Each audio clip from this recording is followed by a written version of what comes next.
ಹಡಿಲು ಭೂಮಿಯನ್ನು ಕೃಷಿ ಚಟುವಟಿಕೆಗೆ ಬಳಸಿಕೊಂಡು ಬಡಜನರ ಹಸಿವು ನೀಗಿಸುತ್ತಿರುವ ಪಡುಬಿದ್ರಿಯ ಪಲಿಮಾರು ಗ್ರಾಮದ ಅವರಾಲು ಮಟ್ಟುವಿನ ಶ್ರೀದೇವಿ ಫ್ರೆಂಡ್ಸ್ ಕ್ಲಬ್ ಸದಸ್ಯರ ಮಹತ್ತರವಾದ ಕೆಲಸ ಇದೀಗ ಗ್ರಾಮಸ್ಥರ ಪ್ರಶಂಸೆಗೆ ಪಾತ್ರವಾಗಿದೆ. ದಕ್ಷಿಣ ಕನ್ನಡ ಹಾಗೂ ಉಡುಪಿ ಜಿಲ್ಲೆಯ ಗಡಿಭಾಗದಲ್ಲಿರುವ ಪಲಿಮಾರು ಗ್ರಾಮ ಪಂಚಾಯಿತಿ ವ್ಯಾಪ್ತಿಯ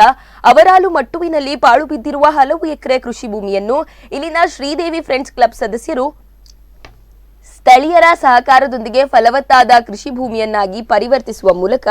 ಇತರರಿಗೆ ಮಾದರಿಯಾಗಿದ್ದಾರೆ. ಅನೇಕ ಸಮಾಜಮುಖಿ ಕೆಲಸಗಳಲ್ಲಿ ತೊಡಗಿಕೊಂಡಿರುವ ಇವರು ಲಾಕ್ಡೌನ್ ಸಂದರ್ಭದಲ್ಲಿ ಆಹಾರ ಸಮಸ್ಯೆಯನ್ನು ಮನಗಂಡು ಬಂಜರು ಭೂಮಿಯನ್ನು ಕೃಷಿ ಭೂಮಿಯನ್ನಾಗಿ ಪರಿವರ್ತಿಸಲು ಮುಂದಾಗಿದ್ದಾರೆ.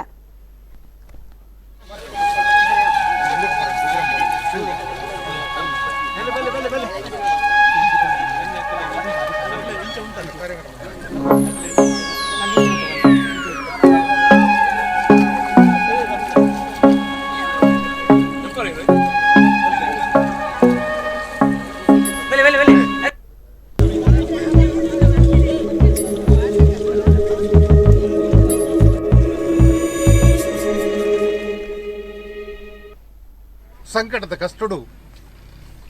ಮಾತೆಲ್ಲ ಪರಮೂರು ಸೇರಿದು ಅಲ್ಪ ಕಷ್ಟಡು ದಿನದೇ ಪುಂಚಿತಿನ ಪೊರ್ತು ಅಂಚನೆ ಈ ಪೊರ್ತದ ಸದುಪಯೋಗ ಮಲ್ಪಡು ಬಂದ ವಿಚಾರಡು ಮಸ್ತ್ ಜನ ಇತ್ತ ಊರು ಜತ್ತದ ಸಾಗೋಳಿ ಮಲ್ತೊಂದುಲ್ಲೇರಿ ಐಕ್ ಒಂಜಿ ನಿದರ್ಶನ ನಮ್ಮ ಊರದ ಈ ಜವಣೇರು ಮೊಕ್ಕಲಿಗೊಂದು ಹೊಸತ್ತು ಕೆಲಸ ಹತ್ತು ಕೆಲವು ವರ್ಷದಿಂಚಿ ಇಂಚನೆ ಪಡಿಲು ಬುಡಿದಿನ ಜಾಗನೆ ಸಾಗೋಳಿ ಮಲ್ತೊಂದು ಅಗಲ ಸ್ವಾರ್ಥಗತ್ತೆ ಒಂದು ಎಂಕಲ ಊರ್ದ ಜುಮಾವತಿನ